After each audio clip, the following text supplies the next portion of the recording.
जय हिंद।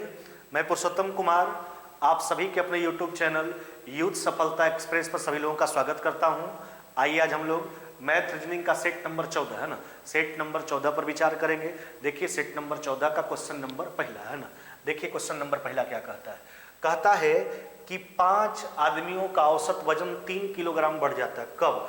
जब 65 किलोग्राम के सदस्य के जगह पर जो है एक नया आदमी को लाया जाता है। अब यहाँ पर ध्यान दीजिएगा ना, 5 आदमी का जो है बात किया गया, उसमें 4 गो बिल्कुल कांस्टेंट है, एगो 65 केजी वाला उसमें से हट रहा है। अच्छा हम क्या सोचेंगे कि 65 केजी वाला हट रहा है, अगर उसके स्थान पर 65 केजी वाला ही आता तो औसत में कोई परिवर्तन नहीं होता, लेकिन जब आता है उसके स्थान पर दूसरा तो औसत वजन जो है 3 किलोग्राम बढ़ जाता है। सोचिए तब कोई समूह में आए, औसत बढ़ जानी, आने वाला ज़्यादा लेकर आया तो चिन्ह लगा लीजिए प्लस का है ना। अच्छा पहले भी आदमी का संख्या 5 था, एक गया एक आया, आदमी का संख्या अभी भी 5, औसत में परिवर्तन कितना का है 3 का, गुना कर लीजिए तो 65 प्लस में 15 कितना हो जाएगा आपका 80 केजी है ना। यानी कहने का मतलब ये हुआ कि 65 केजी के जगह पर जो नया आदमी आया है उस आदमी का जो वजन है वह वजन कितना है 80 किलोग्राम। 80 किलोग्राम आपका उत्तर हो जाएगा ऑप्शन नंबर तीसरा है ना। चलिए आइए अगला क्वेश्चन देखते हैं। कहता है व्यापारी 30 रुपये प्रति केजी की दर से ज्वार खरीदता है, उस अनाज का 20% व्यर्थ हो जाता है। देखिए पहले जो उसको कीमत पड़ा था वह 30 रुपये प्रति केजी पड़ा था खरीदने में, लेकिन उसके अनाज का 20% हिस्सा बर्बाद हो गया। अब सोचिए अनाज बर्बाद होगा उसका तो लागत कीमत तो बढ़ जाएगा नहीं, तो 20% बर्बाद हुआ तो कीमत बढ़ेगा, 100 बटा कितना हो जाएगा आपका 80 नहीं। चलिए अब देखिए तो यानी अनाज बर्बाद हो जाने के बाद अब उसका 1 केजी का लागत ई पड़ गया। अब क्या कहता है वह शेष अनाज को इस तरह से बेचने का योजना बनाता है ताकि वह 40% का समग्र लाभ कमा सके। अब देखिए उसको 40% का लाभ चाहिए तो प्रति केजी विक्रय मूल्य पूछा, तो अनाज व्यर्थ हो जाने के बाद 1 केजी का लागत मूल्य उसका इतना हो गया। अब 40% का लाभ चाहिए तो लाभ कमाना है तो ज्यादा में बेचना होगा, 140 बटा 100। चलिए कैलकुलेट कर लेते हैं, इसको हटा दीजिए, अभी हो जाएगा आपका 2 और ये कितना हो जाएगा आपका 35 नहीं। अब देख लीजिए 35 से लेके कितना हो जाएगा आपका 105, 105 बटा कितना हो जाएगा आपका 2, यानी यह हो जाएगा आपका 52 रुपये 50 पैसे है ना, 52 रुपये 50 पैसे प्रति केजी है ना। यानी अगर 40% का लाभ कमाना है ना, 20% अनाज बर्बाद हो जाने के बाद तब उसका जो विक्रय मूल्य होना चाहिए 52.5 रुपये प्रति केजी होना चाहिए, तब जाकर उसको 40% का लाभ हो पाएगा। आपका उत्तर हो जाएगा ऑप्शन नंबर तीसरा है ना। चलिए आइए अगला क्वेश्चन देखते हैं। देखिए ना यहाँ पर हल कर लीजिए इसको, केवल यह हो गया 2 गुना 1 माइनस में साइन स्क्वायर थीटा, क्या हो जाएगा आपका कॉस स्क्वायर थीटा नहीं, यह हो गया आपका कॉस स्क्वायर थीटा। अच्छा और यह दिया हुआ है आपका कॉसेक स्क्वायर थीटा, या क्या दिया हुआ है आपका कॉसेक स्क्वायर थीटा नहीं। अब नीचे आ जाइए, नीचे हो गया आपका कॉट स्क्वायर थीटा है ना, क्या हो गया आपका कॉट स्क्वायर थीटा अगुना 1 + tan स्क्वायर थीटा, क्या हो जाएगा आपका, यह हो गया आपका सेक स्क्वायर थीटा, माइनस में कितना हो जाएगा आपका 1।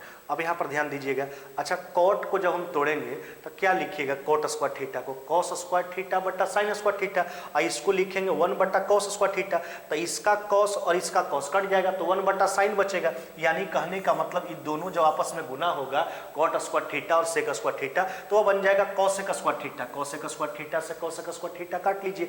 अच्छा अब आपका क्या बच गया 2 कॉस स्क्वायर थीटा माइनस में 1। अच्छा ये मान किसका होता है आपका कॉस 2 थीटा का नहीं, मान किसका होता है कॉस 2 थीटा का नहीं। कॉस 2 थीटा बराबर क्या क्या होता है, कॉस 2 थीटा का एक मान होता है आपका है ना, कॉस 2 थीटा का जो मान होता है ना, कॉस 2 थीटा का मान क्या क्या होता है, एक होता है आपका कॉस स्क्वायर थीटा माइनस में साइन स्क्वायर थीटा नहीं, एक होता है आपका 2 कॉस स्क्वायर थीटा है ना माइनस में 1 नहीं, और एक होता है 1 माइनस में 2 साइन स्क्वायर थीटा है ना। एक मान इसका और होता है, वह क्या होता है आपका 1 माइनस में tan स्क्वायर थीटा है ना, अब बटा 1 प्लस में tan स्क्वायर थीटा, 1 प्लस में है ना क्या होता है आपका tan स्क्वायर थीटा। ये सब cos 2 थीटा का मान है। cos 2 थीटा का मान हमने क्या क्या बोला, cos स्क्वायर थीटा माइनस में sin square theta, 2 cos square theta minus में 1, 1 माइनस में 2 sin स्क्वायर थीटा, या फिर 1 माइनस में tan स्क्वायर थीटा बटा 1 प्लस tan स्क्वायर थीटा। तो यही आपका बचा था हल करने के बाद 2 cos स्क्वायर थीटा माइनस में 1, अतः हुआ मान किसका होगा cos 2 थीटा का होगा। आपका उत्तर हो जाएगा ऑप्शन नंबर 4, ऑप्शन नंबर हो जाएगा आपका 4 है ना। चलिए आइए आगे बढ़ जाइए। देखिए अगला क्वेश्चन क्या कहता है, कहता 50 कम लोगों ने आवेदन किया होता, यानी जो आवेदन हुआ है अगर 50 व्यक्ति कम करता तो 25 का कम सिलेक्शन होता। नहीं, अब कहता चुने गए और नहीं चुने गए लोगों के बीच का रेशियो 9:4 कब का है, जब 50 कम व्यक्ति होता, 25 का कम सिलेक्शन होता, उसके बाद का रेशियो है।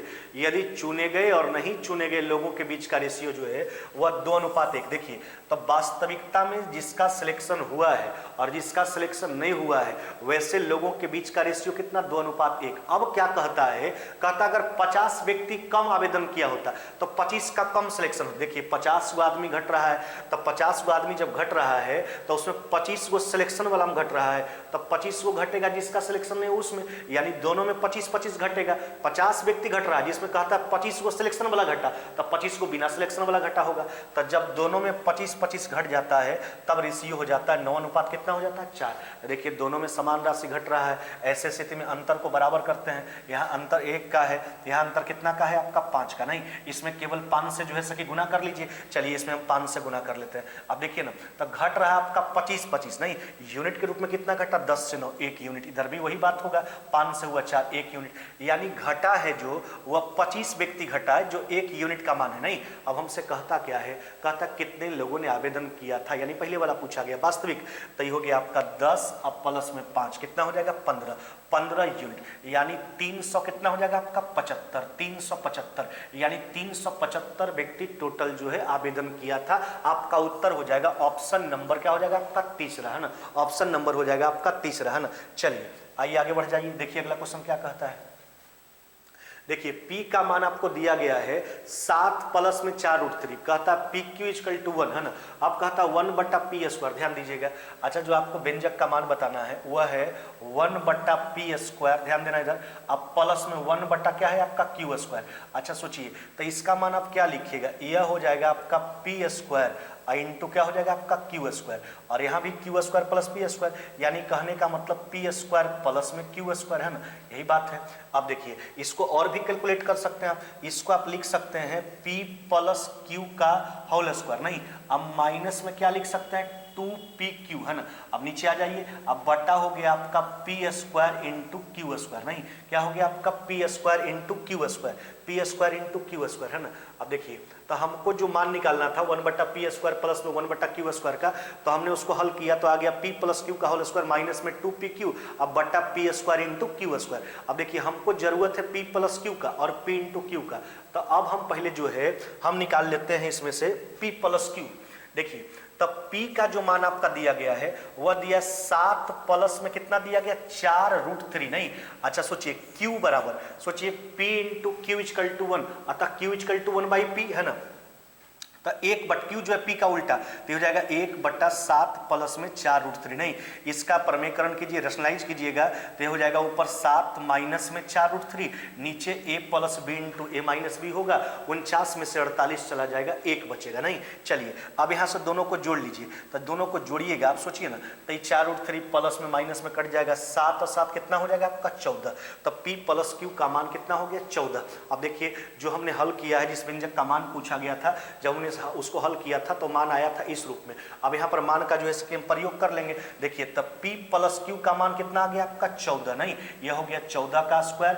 PQ का मान था आपका कितना 1, है ना। तो देखिए PQ का जो मान था आपका वह PQ का मान दिया हुआ था आपका 1, नहीं, तो हो जाएगा 2 गुना कितना हो जाएगा 1, और नीचे 1 का स्क्वायर 1 हो जाएगा, तो हो जाएगा आपका 196 में से 2 चला जाएगा, नहीं। अब देख लीजिए, तो ये हो जाएगा आपका 14 का स्क्वायर 196, 196 में से 2 चला जाएगा, आपका उत्तर हो जाएगा 194। उत्तर आपका क्या हो जाएगा 194, है ना। आपका उत्तर हो जाएगा 194। तो हमने P + Q निकाल लिया, P × Q आपको दिया गया था, हमने मान का प्रयोग कर लिया, आपका उत्तर आ गया 194। अब ऑप्शन देख लेंगे, है ना। आपका उत्तर है ऑप्शन नंबर तीसरा। ऑप्शन नंबर क्या हो गया आपका तीसरा, है ना। चलिए आइए अगला क्वेश्चन देखते हैं। देखिए क्या कहता है, कहता है एक आदमी और उसके बेटे की औसत आयु जो है 30 वर्ष है, नहीं। 4 वर्ष पहले उसकी आयु के बीच का रेशियो 10:3 था। आदमी और उसके बेटे के वर्तमान आयु के बीच का अंतर पूछा गया, यानी आदमी और उसके बेटे में कितना वर्ष का अंतर है आयु में, है ना। अब देखिए रेशियो कब का है, 4 वर्ष पहले का है। अब सोचिए, ध्यान दीजिएगा थोड़ा, दोनों का वर्तमान में औसत 30 वर्ष। अच्छा, औसत को जोगफल में कन्वर्ट करने के लिए नंबर ऑफ क्वांटिटी से गुना करेंगे, दोनों का औसत 30, जोगफल कितना हो जाएगा 60। लेकिन रेशियो जो दिया गया आपको है ना, जोगफल हो गया आपका 60, रेशियो जो दिया गया आपको वह दिया गया 4 साल पहले का। तो 4 साल पहले जाएंगे तो दोनों में 4-4 साल घटेगा नहीं। अब देखिए, तो उस स्थिति का आपको रेशियो दिया गया, रेशियो क्या दिया गया 10 और 3, तो दोनों मिलाकर कितना हो गया आपका 13 यूनिट। एक यूनिट का मान हम निकाल लिया। अच्छा, दोनों के बीच का अंतर 4 साल पहले कितना था 7 यूनिट, तो 7 यूनिट का मान निकाल लेंगे। चलिए अब ध्यान दीजिएगा, 52 हो जाएगा, 4 बार में कट जाएगा, 7 चौक कितना हो जाएगा 28 वर्ष। अब यहाँ पर एक बात ध्यान दीजिएगा, तो 4 साल पहले दोनों के आयु के बीच का अंतर 28 वर्ष था, तो समझिए वर्तमान में भी अंतर 28 वर्ष का ही होगा। दो व्यक्ति की आयु के बीच का अंतर कभी एक्सचेंज होता नहीं है। जो जन्म लेने के समय जो है दो व्यक्ति के बीच का जो आयु का अंतर हो जाता है, हमेशा अंतर वही बना रहता है। तो अगर 4 साल पहले उस आदमी और उसके बेटे के बीच का आयु का अंतर 28 वर्ष है, तो समझिए वर्तमान में भी 28 होगा, आगे भी 28 होगा ना। तो अंतर पूछा गया था 28 वर्ष, आपका उत्तर हो जाएगा, आपका उत्तर हो जाएगा ऑप्शन नंबर पहला। ऑप्शन नंबर क्या हो जाएगा आपका पहला, है ना। चलिए आइए अगला क्वेश्चन देख लेते हैं। देखिए आपको दिया गया n का मान, है ना। अब अंडर रूट n का मान पूछा है। देखिए पहले ई दोनों विचार करेंगे। यहां से क्या कीजिए आप 12,000, है ना, 12,345 आप कॉमन कर लीजिए, नहीं तो कॉमन कीजिएगा तो यहाँ बच जाएगा आपका 12,345, है ना, और यहाँ क्या बच जाएगा आपका 1, है ना। अब चलिए लास्ट में आपका क्या हो गया 12,346, नहीं। चलिए अब ध्यान दीजिएगा, तो अब जो है n का मान, अब देखिएगा यहाँ पर जो हो गया आपका 12,346 हो गया और इसमें भी 12,346 है। अब 12,346 हम कॉमन कर लेते हैं। 12,346 कॉमन कीजिएगा तो यहाँ बचेगा 12,345, वहाँ बचेगा 1, फिर जुट के हो जाएगा 12,300 कितना हो जाएगा आपका 46। कहने का मतलब n का मान जो हो गया वो 12,346 का स्क्वायर हो गया। अब आपसे अंडर रूट n पूछा है तो लिखेंगे अंडर रूट n बराबर, जैसे ही इसका स्क्वायर रूट कीजिएगा, है ना, तो दो मान है, एक मान बाहर हो जाएगा, 12,346 आपका उत्तर हो जाएगा। आपका उत्तर कितना हो जाएगा 12,346, आपका उत्तर हो जाएगा ऑप्शन नंबर पहला, ऑप्शन नंबर पहला, है ना। चलिए आइए अगला क्वेश्चन देख लेते हैं। कहता ए जो है, ध्यान दीजिएगा, ए जो है वह 9 दिन में 50% काम पूरा कर सकता है। 50% कहने का मतलब आधा। अच्छा 9 दिन में आधा काम करता है तो पूरा काम करने के लिए ए को समय कितना लगेगा 18 दिन का। और बी जो है वह कहता है 9 दिन में जो है काम का 25%, 25% कहने का मतलब 1/4। अच्छा तो 1/4 काम 9 दिन में, तब पूरा काम इसका 4 गुना समय लेगा, यानी 36 दिन में। अब देखिए तब पूरा कार्य एज्यूम कर लीजिए, पूरा काम 18, 36 का लॉस कितना 36 यूनिट हमने मान लिया। 18 दिन में 36 यूनिट, एक दिन में कितना करेगा 2, 36 दिन में 36, एक दिन में कितना करेगा 1। अब थोड़ा आगे बढ़िए, कहता यदि वे अकेले अकेले काम करता था तो इस समय दिया था आपको, कहता यदि एक साथ काम करते तो 9 दिन में काम का कितना प्रतिशत काम कर पाएगा। अब देखिए 9 दिन काम करवाने के लिए बोलता है, तो दोनों के एक दिन का काम 2 एक कितना हो गया 3 यूनिट, 9 दिन काम करवाइए तो यह जो काम है पूरे काम का यानी 36 यूनिट का कितना परसेंट है, ये आपसे पूछा गया। 9 से 4 बार में, 4 से 25 बार में काट लीजिए तो 3 गुना 25 कितना हो जाएगा आपका 75%। यानी कहने का मतलब अगर दोनों मिलकर जो है से कि काम करे तो 9 दिन में पूरे काम का जो है 75% हिस्सा जो है दोनों मिलकर पूरा कर देगा। आपका उत्तर हो जाएगा ऑप्शन नंबर तीसरा, है ना। चलिए आइए आगे बढ़ जाइए, देखिए क्या कहता है। अच्छा ये तो बात आप एक बार बनाए हैं, पूछते भी रहता है एग्जाम में। अच्छा ये लिखा हुआ अगर 785 को अगर हम ए के रूप में देखें, इसको बी के रूप में देखें 435 को, तो ये लिखा हुआ आपका A Q plus B Q बटा ए स्क्वायर माइनस में A B plus B square. अच्छा A Q plus B Q को क्या तोड़ते हैं, A plus B into A square minus में A B plus B square, तो ए प्लस बी बच जाएगा और A square minus A B plus B square ऊपर नीचे कट जाएगा। तो A Q plus B Q के केस में उत्तर ए प्लस बी होता है 785। अब प्लस में कितना हो जाएगा आपका 435, है ना। चलिए जोड़ लीजिए इसको, है ना। आपका उत्तर हो जाएगा 1200 कितना हो जाएगा आपका 20, कितना हो जाएगा आपका 1200 कितना हो जाएगा आपका 20, है ना। 1220 आपका उत्तर हो जाएगा। आपका उत्तर हो जाएगा ऑप्शन नंबर तीसरा, A Q plus B Q, है ना, बटा ए स्क्वायर माइनस में A B plus B square, उत्तर ए प्लस बी, जबकि A Q minus B Q बटा A square plus A B plus B square, उत्तर A minus B. A Q plus B Q वाला case में उत्तर A plus B, A Q minus B Q वाला case में उत्तर A minus B, है ना। चलिए आगे बढ़ जाते हैं, देखिए अगला क्वेश्चन क्या कहता है। देखिए आपको दिया गया है क्या, कहता है n बराबर 4 पर पावर 11 गुना 4 पर पावर 12, है ना, गुना सॉरी प्लस का चिन्ह है ना। देखिए 4 पर पावर 11 प्लस में 4 पर पावर 12 और प्लस में हो जाएगा आपका 4 पर पावर 13 और प्लस में 4 पर पावर कितना हो गया 14, है ना। अब कहता है तो n के कितने धनात्मक गुणनखंड हैं, यानी इस नंबर का टोटल फैक्टर आपको फाइंड करना है, यानी टोटल नंबर ऑफ फैक्टर कितना होगा इसका, है ना। अब ध्यान दीजिएगा, तो जब भी किसी संख्या का अगर हम फैक्टर फाइंड करते हैं तो उसको हम क्या करते हैं, सबसे पहले उसका प्राइम फैक्टरेशन किया जाता है, अभाज्य गुणनखंड ज्ञात किया जाता है और उसको पावर के रूप में लिखते हैं, फिर प्रत्येक पावर में एक जोड़कर जब गुना कर लेते हैं तो उस संख्या का जो है गुणनखंडों का संख्या प्राप्त हो जाता है। चलिए अब इसको हम हल करते हैं, पहले ध्यान दीजिएगा। देखिए यहां से क्या कीजिएगा, 4 पर पावर 11 कॉमन कर लीजिए, एक जगह बचेगा 1, फिर 4 पर पावर 1, फिर 4 पर पावर 2 और फिर कितना बच गया आपका 4 पर पावर 3। ध्यान दीजिएगा, तो हो जाएगा 4 पर पावर 11। अच्छा देखिए ना, 64 और 16, 80 और 5 कितना हो जाएगा आपका 85। तो इसको अभाज्य संख्या के रूप में लिखना है। अच्छा 4 को क्या तोड़िएगा, 2 का स्क्वायर नहीं, अब पर पावर 11 पावर पर पावर गुना हो जाएगा, तो हो जाएगा 2 पर पावर 22 नहीं। 85 को क्या लिखेंगे अभाज्य संख्या के रूप में, 5 पर पावर 1 गुना 17 पर पावर कितना 1। हमने इसका अभाज्य गुणनखंड ज्ञात कर लिया, पावर के रूप में लिख भी दिया।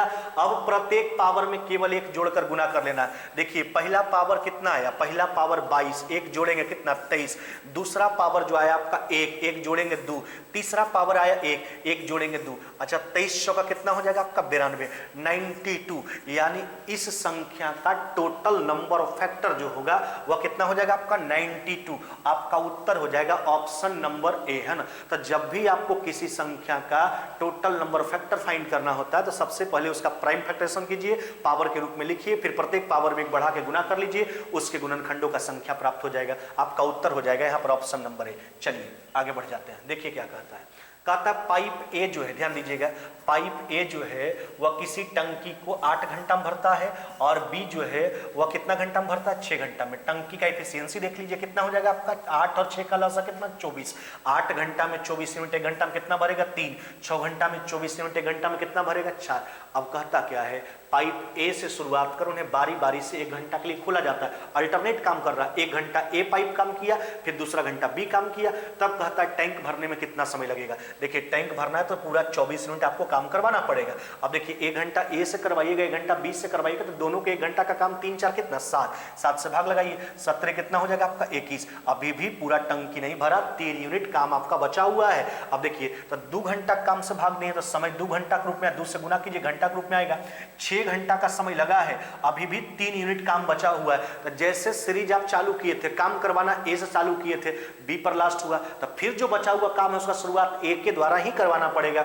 और ए जो 1 घंटा में 3 यूनिट करता है, भाग लगा दीजिए, यानी 1 घंटा और लगेगा। आपका उत्तर कितना हो जाएगा 7 घंटा। कितना हो जाएगा 7 घंटा, यानी टंकी भरने में जो टोटल समय लगेगा पाइप के द्वारा अल्टरनेट काम करने पर, जब ए शुरुआत करेगा तो समय कितना होगा 7 घंटा, है ना। ऑप्शन नंबर हो जाएगा आपका 4, है ना। चलिए आइए अगला क्वेश्चन देख लेते हैं। एक व्यक्ति जो है कहता 10% छूट देने के बाद भी 20% का लाभ कमाता है। नहीं, यदि टीवी सेट पर लाभ का राशि जो है वह 750 रुपया है तो कहता है टीवी सेट का अंकित मूल्य पूछा गया। ध्यान दीजिएगा, देखिए यहां पर कहता लाभ का राशि दे दिया है। अच्छा लाभ हानि का तुलना तो क्रय मूल्य से होता है, 750 का लाभ है, लाभ का प्रतिशत कितना 20, तो यह 20% के बराबर है। 100% जब निकालिएगा तब तो इसका केवल क्रय मूल्य निकल के आया। अब हमसे लेकिन पूछा गया मार्केट प्राइस। अब अंकित मूल्य ऐसा तैयार करना है कि 10% का डिस्काउंट भी दे दे और 20% का लाभ हो कमा ले। सोचिए, तो लाभ कमाने के लिए कीमत बढ़ाना पड़ेगा। अभी तो क्रय मूल्य हमने निकाला है केवल, अब देखिए मार्केट प्राइस निकाल रहे हैं, तो लाभ कमाने के लिए कीमत बढ़ाएंगे और उसके बाद डिस्काउंट देना है तो डिस्काउंट देने के लिए वापस कीमत बढ़ाना पड़ेगा, क्योंकि कोई भी दुकानदार छूट अपना घर से देगा नहीं, छूट देने के लिए कीमत को बढ़ाएगा। चलिए कैलकुलेट कर लेते हैं इसको, है ना। अब ध्यान दीजिएगा 20 से कट जाएगा आपका कितना बार में 6 बार में, है ना। और भी काट लीजिए, देखिए यहां से कट जाएगा 15 से आपका कट जाएगा कितना बार में 6 बार में, और 15 से कट जाएगा आपका 50 बार में। 6 से 6 काट लीजिए, 50 गुना 100 कितना हो जाएगा आपका 5000 रुपया हो जाएगा मार्केट प्राइस 5000। ऑप्शन नंबर हो जाएगा आपका पहला, यानी 10% डिस्काउंट देने हेतु 20% लाभ कमाने हेतु, है ना, उस व्यक्ति का जो अंकित मूल्य अंकित करेगा वो अंकित करेगा 5000 रुपया। चलिए आगे बढ़ जाइए, देखिए अगला क्वेश्चन क्या कहता है। कहता है राइफल से जो है, ध्यान दीजिएगा, एक राइफल से 2520 किलोमीटर प्रति घंटा की रफ्तार से गोली दागी गई है। नहीं, देखिए गोली जो राइफल से निकलता है उसका स्पीड है 2520 किलोमीटर प्रति घंटा।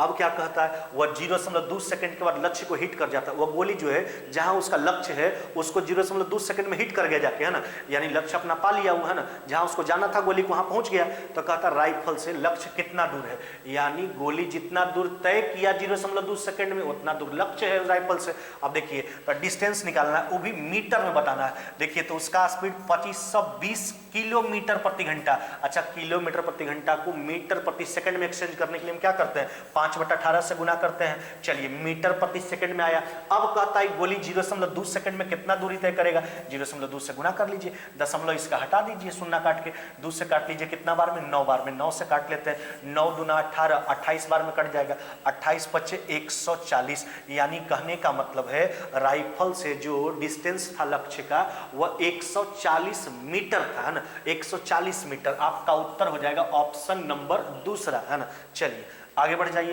देखिए अगला क्वेश्चन क्या कहता है। कहता है किसी मोबाइल फोन को 1008 रुपया में बेचने पर जो है रीता को 16% का हानि होता है। अच्छा, यहां से कॉस्ट प्राइस पर विचार कीजिए ना, 1008 रुपया में रीता बेचती है तो उसको 16% का हानि हो जाता है, हानि हो रहा है, इसका मतलब खरीदा गया होगा ज्यादा में। चलिए 84 1 और ये हो जाएगा 2, यानी कॉस्ट प्राइस कितना हो गया रीता का, 1200 रुपया।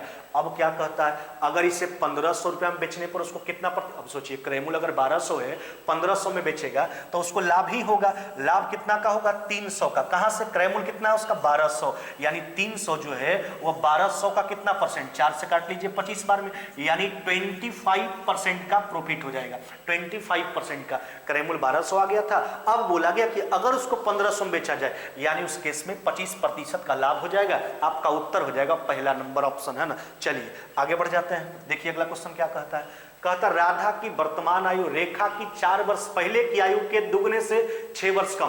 कहता यदि 5 वर्ष पहले राधा की आयु 17 वर्ष है, ध्यान दीजिएगा, तो राधा का वर्तमान में उम्र पहले आप निकाल लीजिए ना, 5 साल पहले राधा की आयु 17 वर्ष, यानी वर्तमान में 17 प्लस में 5 कितना हो जाएगा, 22 वर्ष। यानी राधा का जो है वर्तमान में उम्र कितना हो जाएगा, 22 वर्ष, है ना, कितना हो जाएगा आपका 22 वर्ष। अब देखिए क्या हमको रेखा का निकालना है।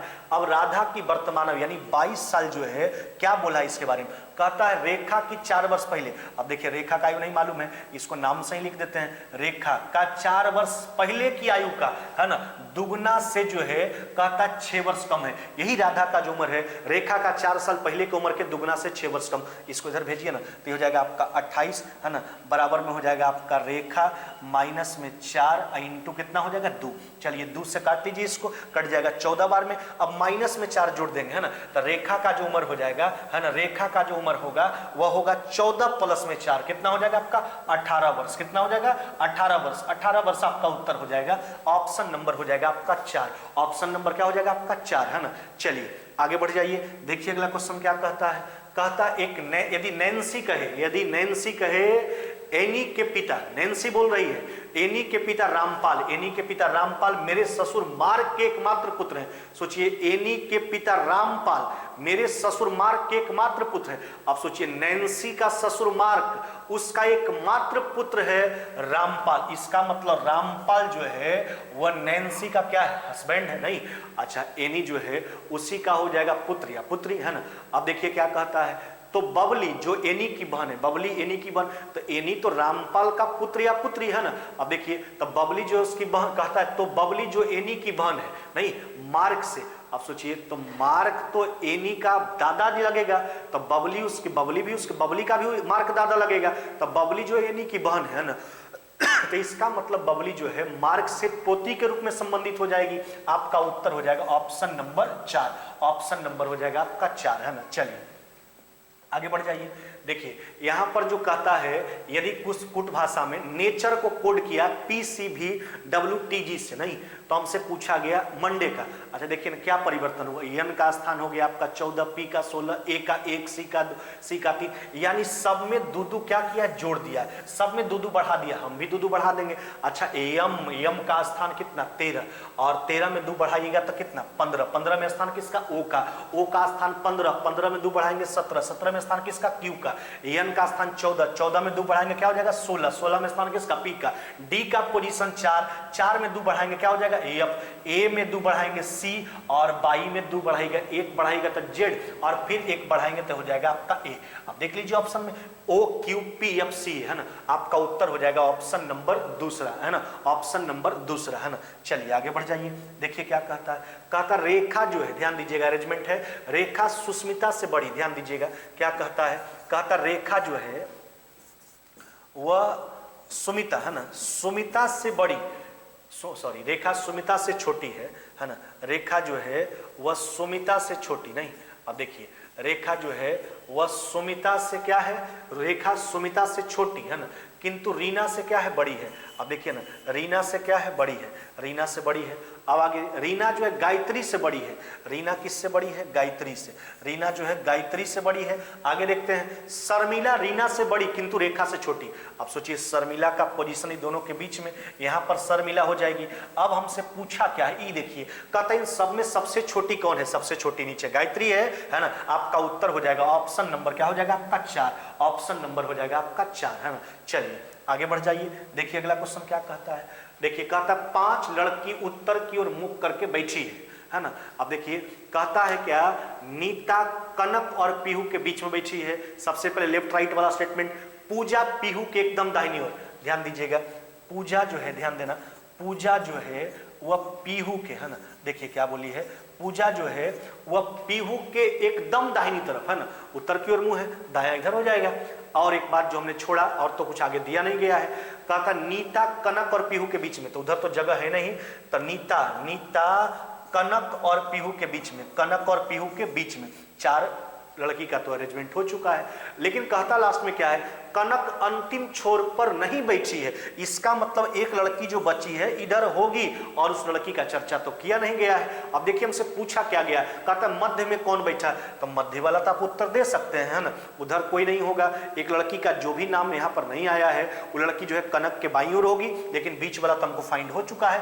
आपका उत्तर हो जाएगा नीता, नीता ऑप्शन नंबर क्या हो जाएगा आपका 4 है ना। चलिए आगे बढ़ जाइए, देखिए क्या कहता है, कथन कहता है वैज्ञानिक जो निष्पक्ष तरीके से रिकॉर्ड को तोड़ते हैं वह विशेष पुरस्कार प्राप्त कर सकते हैं। देखिए पुरस्कार उसी व्यक्ति को मिलेगा जो निष्पक्ष तरीका से रिकॉर्ड को तोड़ेगा। वैज्ञानिक एक्स ने विश्व रिकॉर्ड तोड़ा, लेकिन तस्करी की गतिविधियों में है ना शामिल पाया गया। देखिए रिकॉर्ड तो तोड़ा है लेकिन वो गलत गतिविधि में पाया गया, तस्करी की गतिविधि में पाया गया, तो इसको पुरस्कार जो है नहीं मिलेगा, क्योंकि वह निष्पक्ष तरीका होना चाहिए। पुरस्कार एक्स को नहीं मिलेगा। आपका उत्तर दूसरा वाला सही होगा। अब दूसरा सही का ऑप्शन नंबर दूसरा में है ना, ये आपका दूसरा नंबर ऑप्शन सही हो जाएगा है ना। चलिए आज की वीडियो में बस इतना ही, मिलते हैं आगे नेक्स्ट वीडियो में।